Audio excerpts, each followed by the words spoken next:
আসসালামু আলাইকুম। এগ্রোতে আপনাদের সবাইকে স্বাগতম।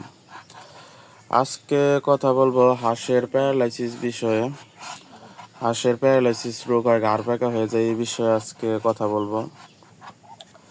তো আমি শখ করে 5টি হাঁস লালন পালন করি। এর মধ্যে 3টি বেজিং বা পেকিং হাঁস, আর 2টো হলো চীনা হাঁস।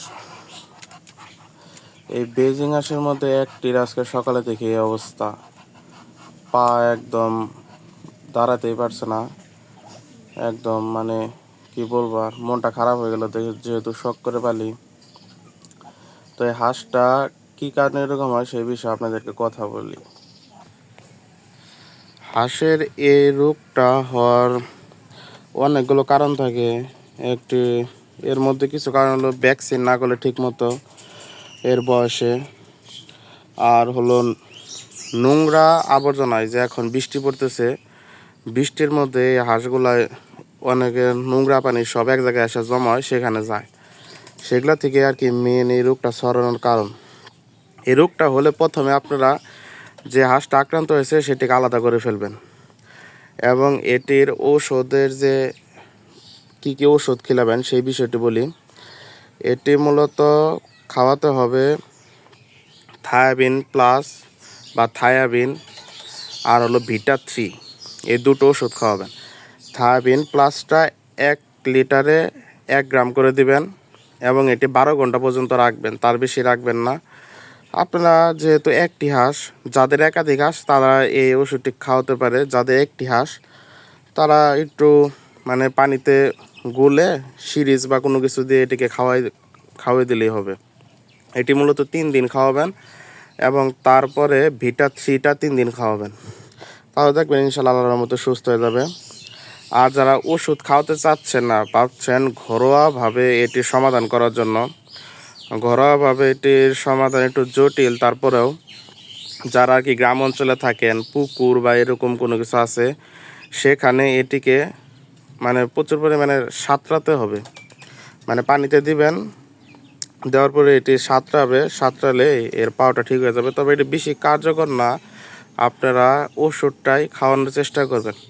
আর যদি খুব বেশি অসুস্থ হয়ে যায়, যেমন ধরেন পাও প্যারালাইসিসের পরে ঘাড়ও বাঁকা হয়ে যায়, এরকম যদি অসুস্থতা বেড়ে যায়, তাহলে আপনারা এটিকে